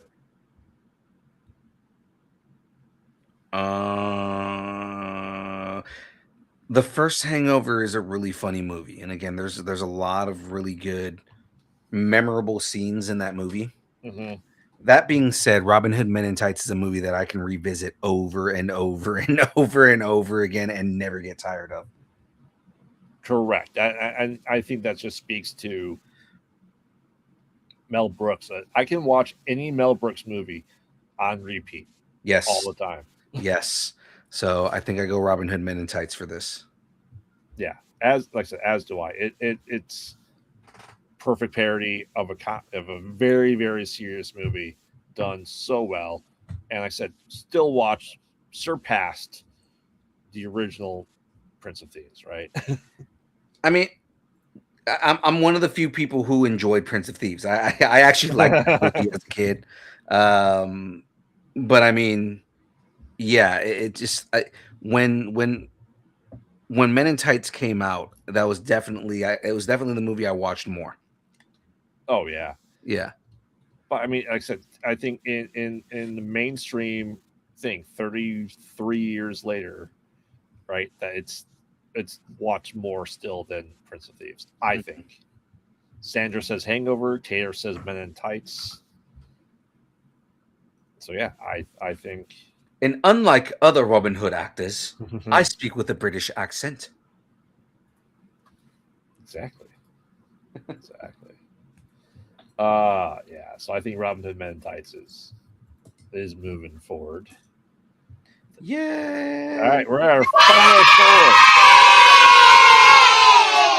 four. Final four for this one. We have Mallrats versus Happy Gilmore. Ooh, Mallrats versus Happy Gilmore. And Kevin Smith, I know you're watching, so I'm easily going Mallrats.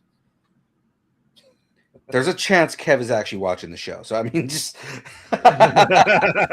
there's a chance he's watching it down the line. Adam Sandler, not so much. Yeah. Kevin Smith is actually aware of who we are, so so it's like that. There actually is. There's a non-zero chance that he may actually watch this. Even if he wasn't, I'm still going Mallrats. It's iconic. It's classic. I wish the cartoon had done well. I'm still waiting for Mallrats 2. Twilight of the Mallrats. Bruce Campbell is rumored to be in Mallrats 2. Man. It's the origin of Snoochie Boochies. Yep. Which we officially are getting a third Jay and Silent Bob movie. This would be the fourth one.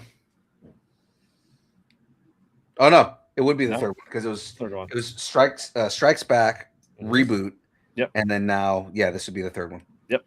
I was counting Clerks for some reason. Yeah. Yes, James. Go to your home. Don't you like your home? And the price is wrong, bitch. Price is wrong, bitch. Oh, the price is wrong, bitch. Yeah. And then he walks off like airboxing. It's fucking great. Yeah. But what say you, Phil?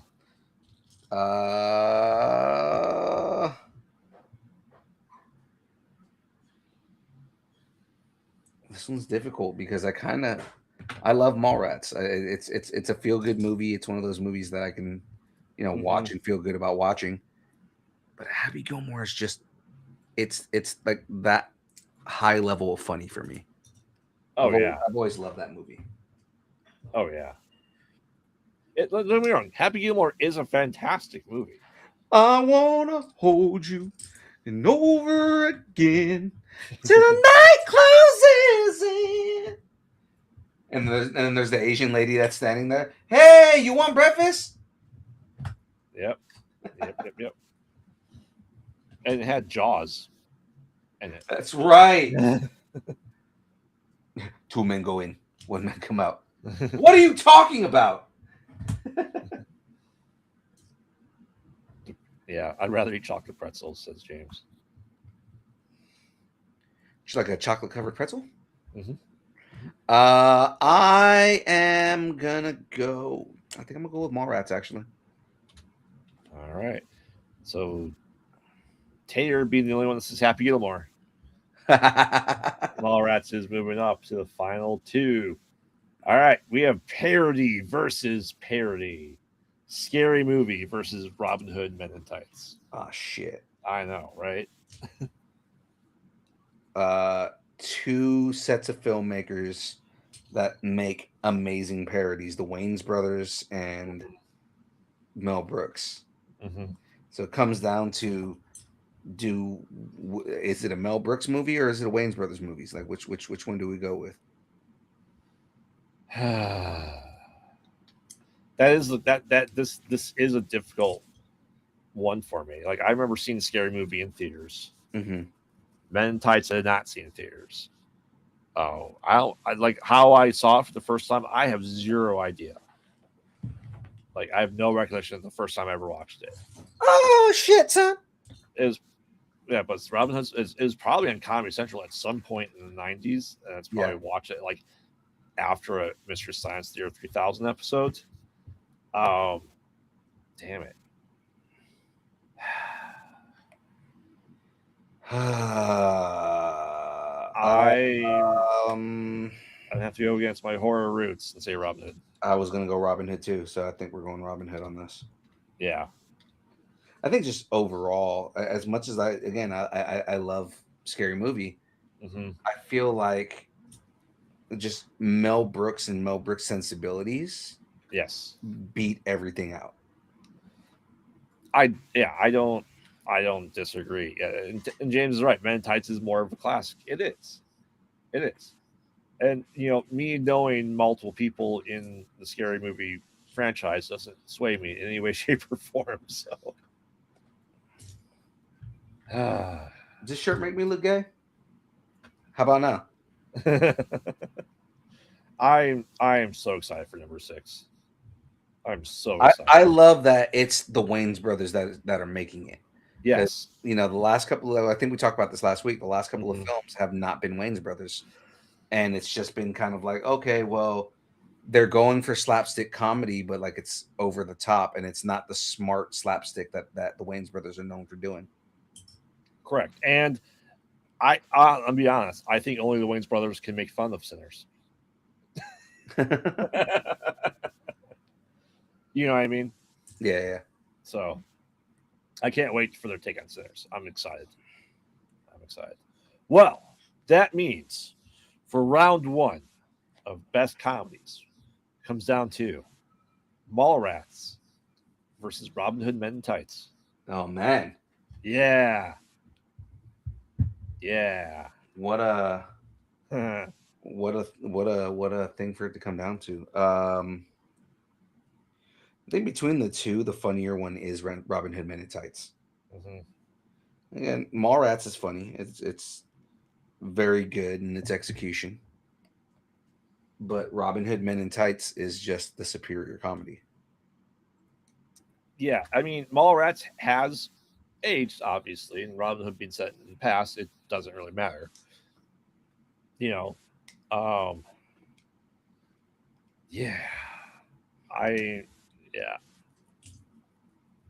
Taylor says Men in Tights. Sandra says Mallrats. I have probably watched Robin Hood Men in Tights more than Mallrats in my life. So I'm going Robin Hood. Achoo, son of a sneeze. And what's funny is Robin Hood Men in Tights still gets the memes. Correct. I saw a Men in Tights meme the other day. Which one was it? All of them dancing. Yeah.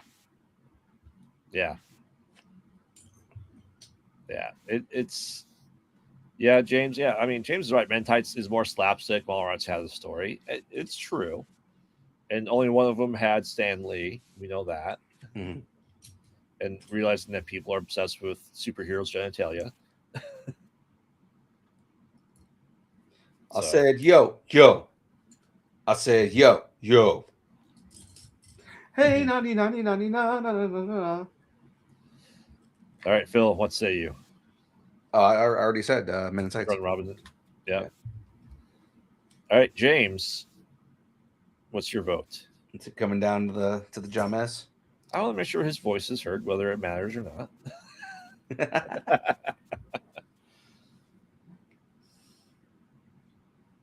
Man, like I said, Mallrats says James. All right. That means Robin Hood Men in Tights is moving forward.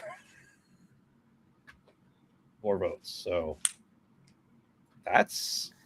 Don't get mad at us. Get mad at the chat. I'm not mad with either of those outcomes. Neither am I. Pretty good with that. They're both good movies. Oh yeah, for sure. All right. Well, that means Bracket A, the champion winner of Bracket A, Mhm. is Robin Hood Men in Tights. Yes. Now that brings us to round 2. And first up, we have Super Troopers versus Saving Silverman. Super Troopers all the way. Saving Silverman's a good movie, but it's not one of those movies where I'll be like, you know what? I want to laugh at a lot of just random shit. You know, like Saving Silverman. It's one of those movies where like you can watch it and be in it in the moment, but how many lines from Saving Silverman are you quoting? I mean, great cast.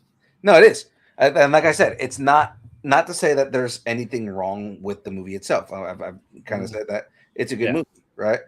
But I am not quoting Saving Silverman the way that I'm quoting Super Troopers.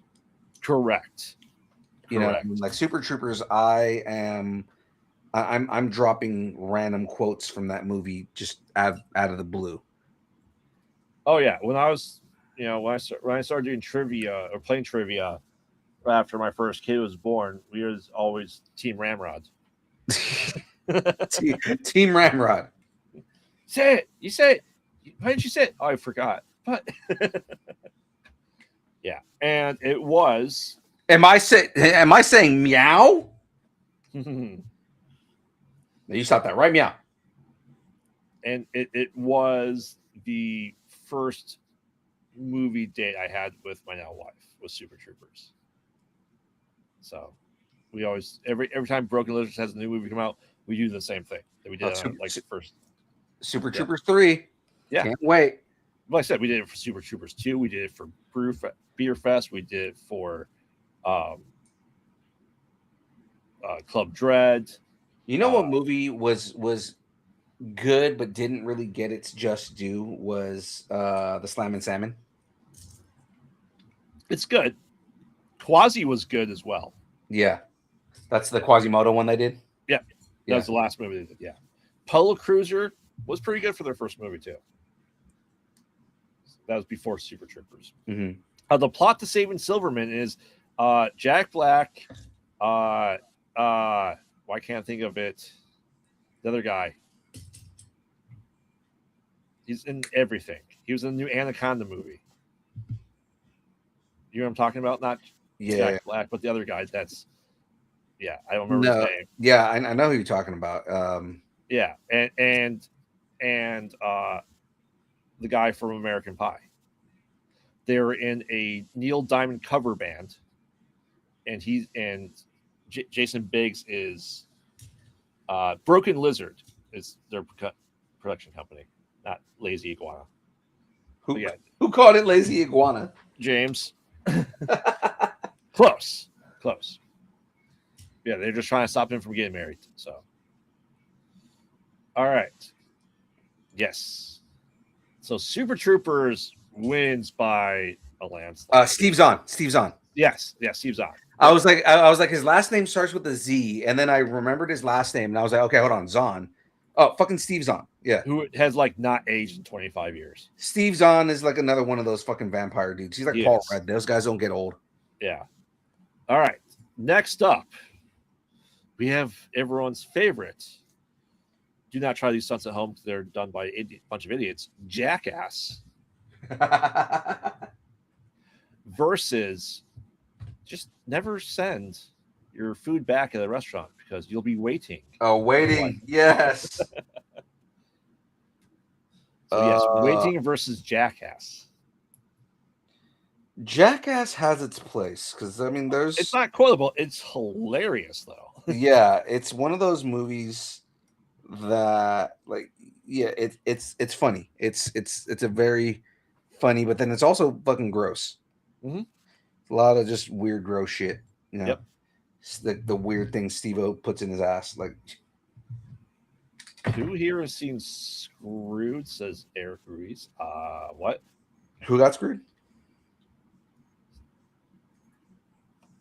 I have not watched that at all. Who here has seen Screwed? I've never seen the cover. Never even seen the cover. Who's in it? Dave Chappelle, Danny DeVito. It looks like maybe Norm Macdonald. So it's older because obviously Yeah, 2000s. Yeah. it doesn't say Norm Macdonald is Yeah. not with us anymore. Yep. All right, we have. I'm going to wait. I'm assuming you're going to wait because of Ryan Reynolds. I'm going waiting because of the fucking Batwing. And if you don't know what the Batwing is, you should Look go it watch up. that movie. No, just go look it up. Go look up what a Batwing is. Mm-hmm.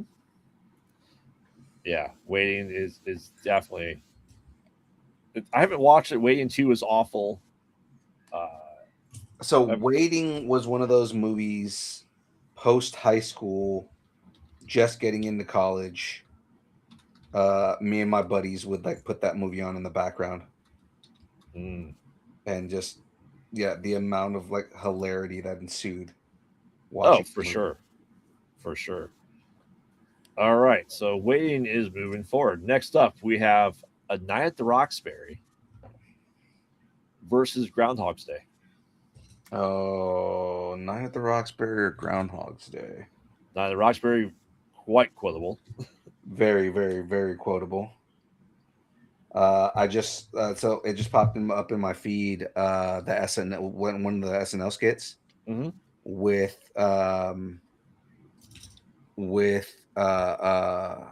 Jim Carrey as like their cousin. Oh, he outdid them. Yeah, Yeah. that whole thing was funny as hell. Yeah. Holy crap. So many Groundhog's Day. Oh wow, everybody's saying, "Oh my god, yeah!" Everybody's saying Groundhog's Day. Yeah. Yeah. Makes me remember when Jim Carrey was in SNL. Yeah. Eric Riddy's basically saying the same exact thing that I was saying. Yeah. Groundhog's Day ruined the hope, ended any hope of Ghostbusters 3. I don't think that was the only issue. I'm going Night at the Roxbury. I think it's one of Will Ferrell's best movies. I don't know. Groundhog's Day has so many good scenes in it, though. It does. So it's more of a classic comedy. Yeah, and it's especially like 80s comedy because like not only do you have like again a lot of just kind of quotable moments and things like that, but you also have just an amazing fucking cast. Mm-hmm. Is that what you're going to go with? Yeah, I think I'm gonna go with Groundhog's Day. Nice. Good. I'm generally not mad by that.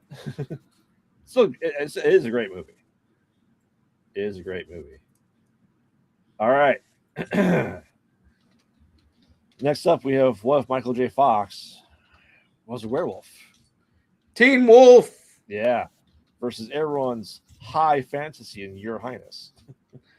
Oh man.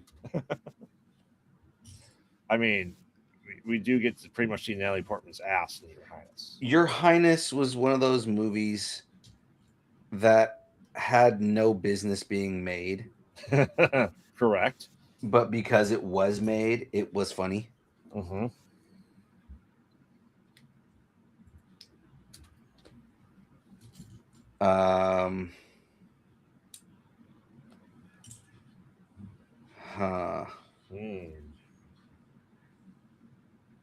Remember, I watched Your Highness when I was in the army. Yeah, I'm going with Your Highness, and it pretty much it solidifies a part of it why I don't like Back to the Future as well. I'm just not a Michael J. Fox fan, except for The Frighteners. Exactly, he was really good in The Frighteners. Yeah, and I think that was his best role. Him and Arlie Army together. Yeah, easily. Mm-hmm. Yeah. And all done with the leftover computers being used for Lord of the Rings. That's right. That's really good comedy horror movie. Yeah. But yeah. Get back in your graves. You might have to change your vote, says James. Yeah. Padme's ass was pretty much in Your Highness. Just saying that right now, James. She does have a nice ass. But Eric says I speak blasphemy. That's fair. That's fair. What, that Padme's butt? No, not being a big fan of, Oh, Back to the Future. well, and Michael J. Fox. So Eric, this is a known thing. Graveyard does not like Back to the Future. He does not like Michael J. Fox. We here at Distance Nerding do not agree with Graveyard in his sentiment. We 100% encourage his right to hate on anything he wants to hate on. But I'm just saying there's no votes for Teen Wolf, so you guys aren't really Michael J. Fox fans either. Everyone's voting for Padme's ass. He restates his argument here.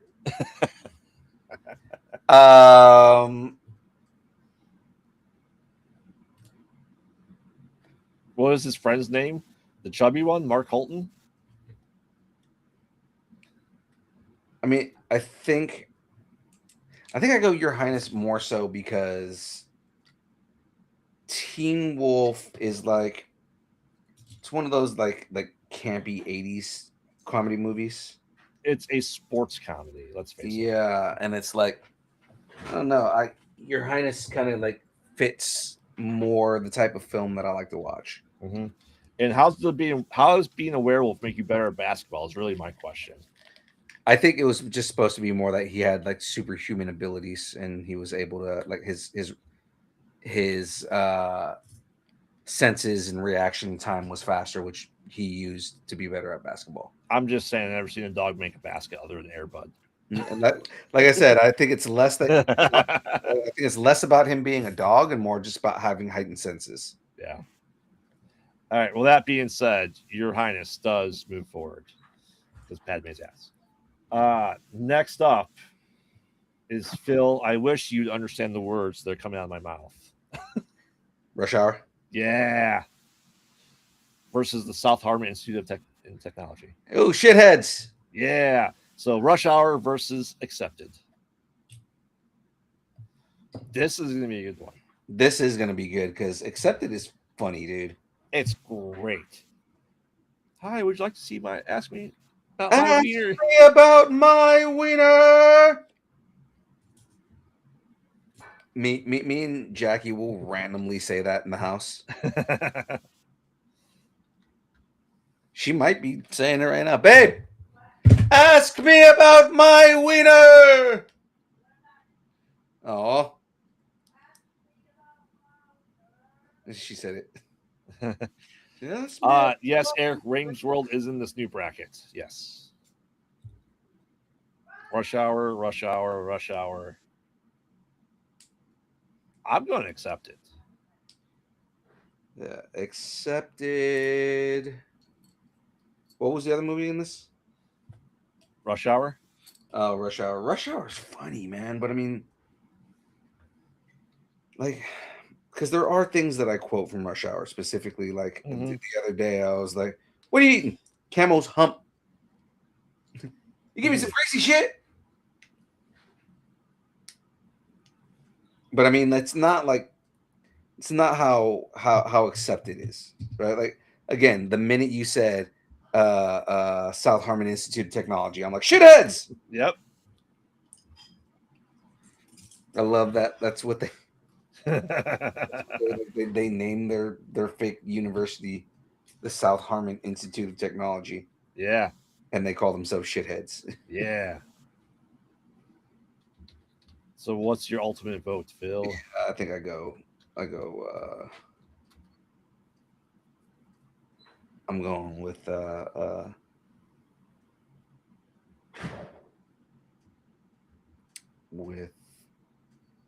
Accepted. All right. Rush Hour moves forward. You are the only ones that said Accepted. I know. It's okay. It's okay. All right. This one may be difficult. Anchorman, The Legend of Ron Burgundy versus Ace Ventura, Pet Detective. Oh no. Yeah. Yeah, Fuck you, RNG. I know. Babe, Anchorman or Ace Ventura? I've never seen Anchorman. You've never seen Anchorman? No. Sounds like you're failing as a husband. We're doing best comedy films. It's like objectively, what is the funnier movie? I would probably think I like Jim Carrey and all, Mm-hmm. but I sometimes think that it's very. You know how I don't like Monty Python? Yeah. This is like that's kind of how I feel I about Jim Carrey. So I would say Anchorman.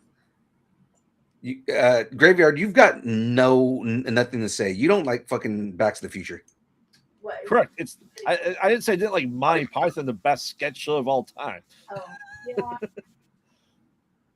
Yeah, because he gasped when you said you don't like Monty Python, and I was like, hey, you got no room to talk, dude. You don't like Back to the Future. I don't like some of the I don't like the grossness. Yeah, no, you've told me before. I get it. Like that to me, I'm like, to me, it's not funny.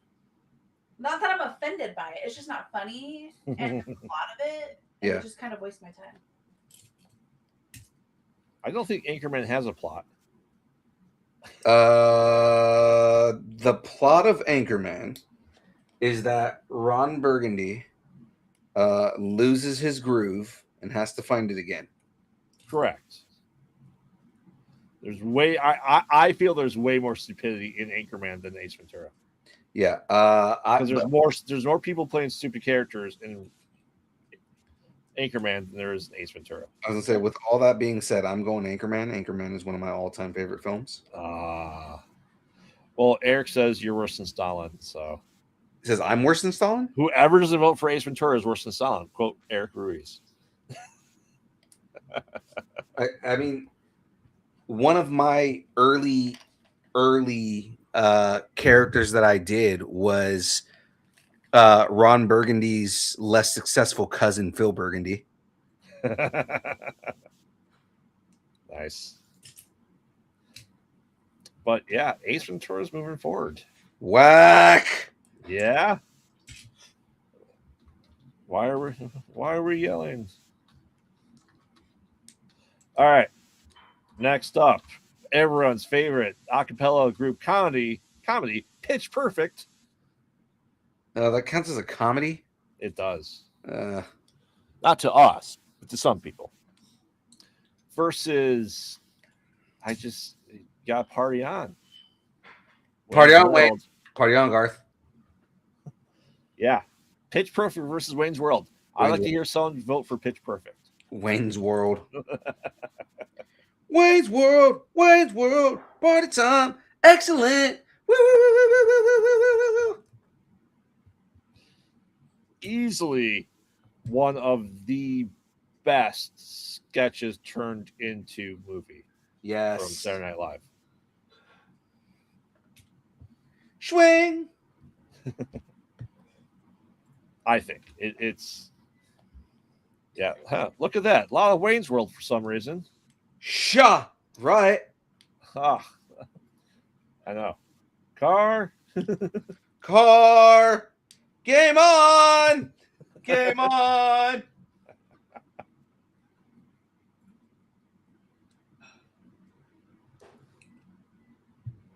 Stop torturing yourself, man. You'll never afford to live in it now. Again, one of my favorite things from that movie was that they improv'd the entire Queen scene. Yep. Oh yeah. Like nobody expected that they were gonna sing The entirety. the entirety of. Yeah. Yeah. Like I said, sometimes there's no contest in these. Other times it's a brain tickler. All right. So Wayne's World does move forward. Next up, we have everyone's favorite, Dumb and his friend Dumber versus Mars Attacks.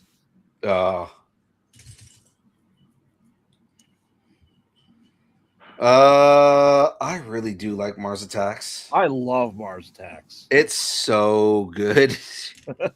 Love it. To Uh, no end. Another early small Jack Black role. If he wasn't playing a Rastafarian, that's the roles he had Yeah, in he's the 90s. very much like a, like the military guy. Oh yeah. Yeah, like that. I think I go. Yeah, I have to go. Mars Attacks. Just Mars Attacks is just such a funny movie. Oh yeah, with Nicholson as the president and Right. dual rolling it up. The dude in the Casino. Yeah. casino. Yeah. Yeah. Ang. It is like a perfect satire of 50s sci-fi horror. I had that movie on repeat for like a minute, dude. Oh yeah. And like, but quotable wise, Dumb and Dumber is way more quotable,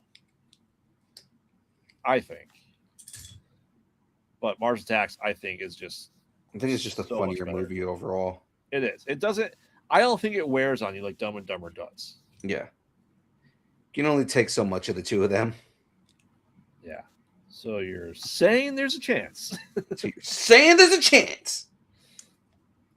Like I said, I think the best improv he did on that was with the man lands the moon. Like, huh? They finally did it. Wow, James is saying Dumb and Dumber. We have 2 votes for Dumb and Dumber. The rest of us are going Mars Attacks. So Who else said Mark- Dumb and Dumber? say Wong. Probably because there's no giant robots in Mars Attacks. So, all right. Dumb and Dumber is more quotable, liked more by the masses. That's fair. That's fair. All right. Probably the last matchup of tonight. We have Tommy Boy versus There's Something About Mary. Ooh. Mm. Okay.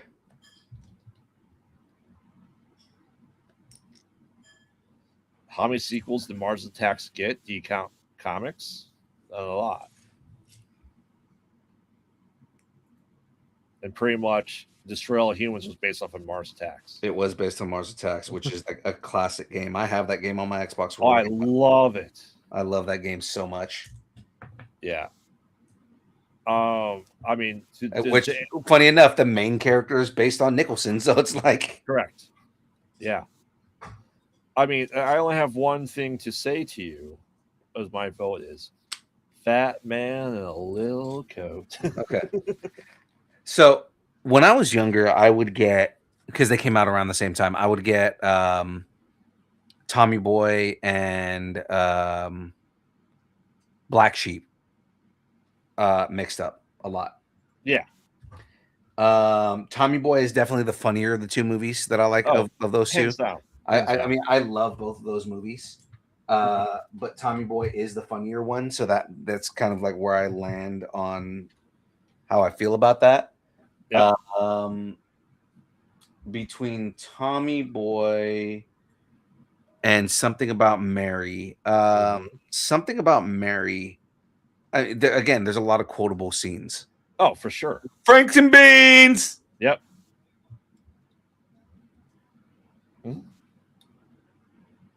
You got the Frankenbean scene. You got The hair gel.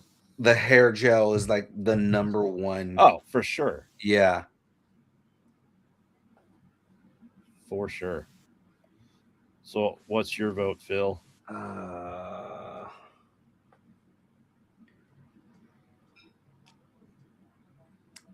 As funny as Something About Mary is, I think it does go Tommy Boy, because Tommy Boy is just a gold movie, man. Oh, easily.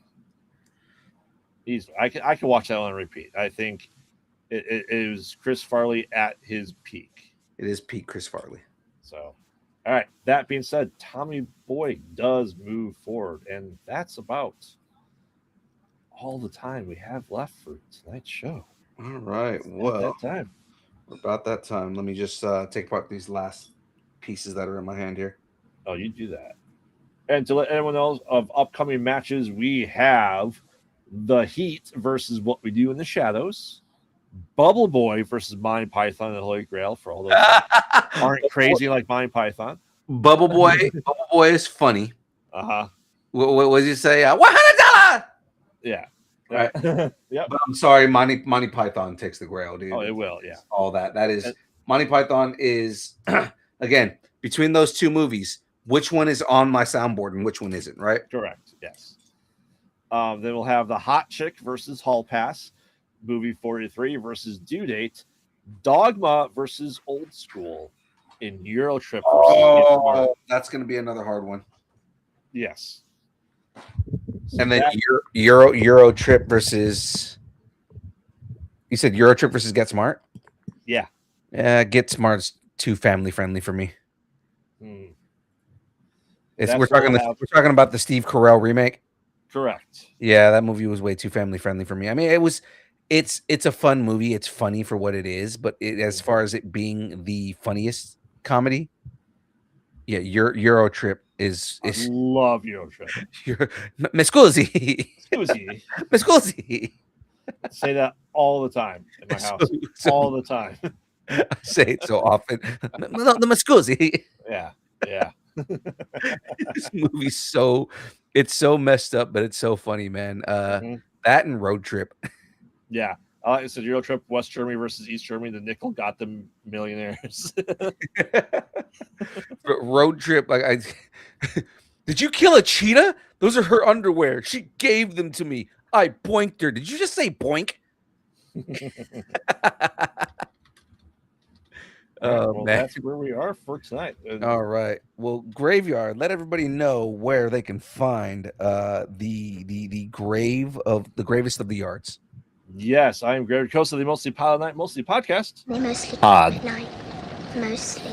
And this week you got a twofer. That's right, we released one on Cinco de Mayo to celebrate all the three movies of Mexican horror that we watched. And tonight, the newest episode should have already dropped. And it is all about a bucket full of pig's blood and the rage that comes from Carrie. Oh, that's right.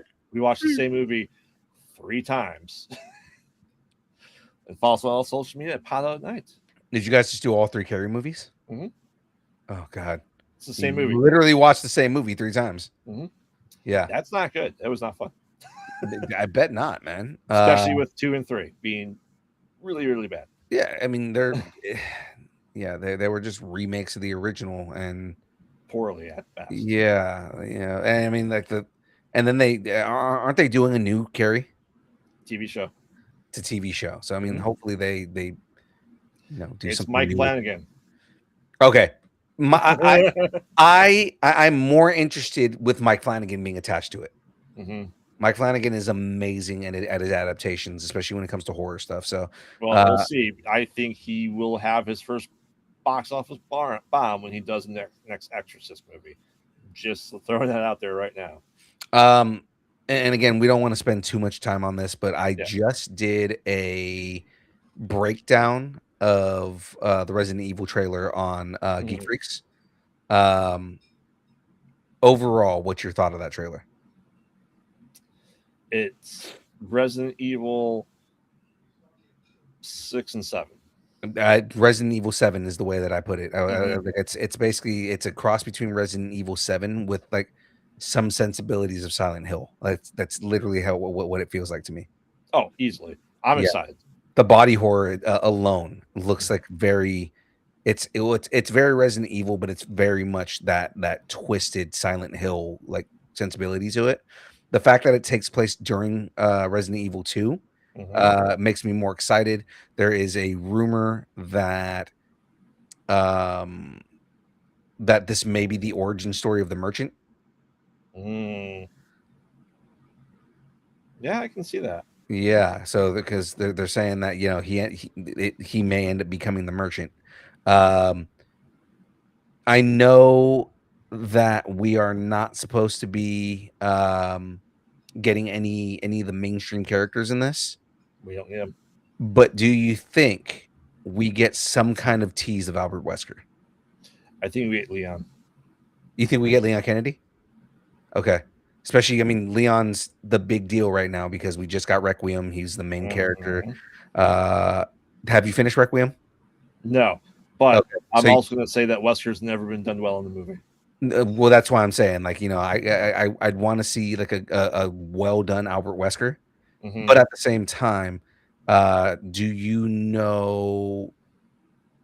Have you been spoiled of what happens at the end of Requiem? No, Then I will not say anything. I don't think I have. Yeah. I don't know. And yeah, so I'm not going to spoil anything because I don't want to ruin it for you, man. Well, that's it from us, guys. Now, of course, tomorrow, I'm not sure if we're going to be doing anything. I'm free for tomorrow, so I mean, If I finish it, we'll have it. if not, I mean, if we want to get in and play some Jackbox. Yeah, I'll try to get Jeff Nerdy done. Okay. I'll try my hardest. Yeah, but like if we do anything, we'll try and do something tomorrow. Saturday, if you are in the Sacramento area, we're going to be doing Capital Collective Showcase. That is going to be in Roseville, California. Come and hang out with us. I'm going to be on stage. I'm going to be hosting a panel, but then I'm also going to be a guest on a panel as well about podcasting. So if you guys want to check that out, if you want to go and play a bunch of indie games, make your way there. Capital Collective Showcase is all about showcasing local indie talent as far as like indie video games go. So it's going to be a whole bunch of fun, guys. Come and hang out with us. Geek Freaks is also going to be there. We're going to have a whole crap ton of fun. So with that being said, guys, do highly appreciate everybody. Of course, we're Distance Nerding everywhere at Distance Nerding. If it's social media and exists, we are there at Distance Nerding. Come and hang out with us, guys. Make sure you like and subscribe. You can catch all the lives that we do, of course, and then all the videos that we have. I put out a new short today that I was particularly proud of because it's got our theme music in the background, and it's the question that we asked everybody at the con was, what are you currently nerding out on? So a bunch of fun stuff. First time I've done one of those shorts and put a stinger on the end, and it's pretty funny. So go and check that out, guys.